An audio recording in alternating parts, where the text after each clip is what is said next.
Fire service চাকরি প্রত্যাশিত বেকার যুবকদের বিভিন্ন বিষয় নিয়ে পাশাপাশি প্রোমো ফেস্ট নিয়ে গত কয়েকদিন আগে প্রাক্তন মুখ্যমন্ত্রী মানিক সরকার বিরোধী দলের প্রতি যে মন্তব্য করেছিলেন তারই পাল্টা জবাব দিলেন সংবাদ মাধ্যমের সামনে মুখ্যমন্ত্রী ডক্টর মানিক সাহা। শুনুন ডক্টর মানিক সাহার প্রতিক্রিয়া। টাকা খরচা হয়েছে, মন্ত্রীরা নেচেছেন কিনা উনি জানেন না, এই বিষয়টা নিয়ে আপনিও হয়তো দেখেছেন সংবাদ মাধ্যমে বা টিভির পর্দায়, কি বলবেন, আপনার কি প্রতিক্রিয়া?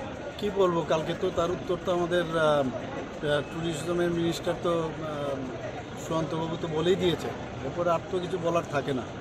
তারপর আপনি যদি তো উচিত নয় এরকম কথাবার্তা বলা, কিন্তু তো কীরকম লাগে শুনতে। ওনার যে স্ট্যাটাস, সেই স্ট্যাটাসে তো সেটা মানে এই স্ট্যাচারে কিন্তু মানায় না এইসব কথা।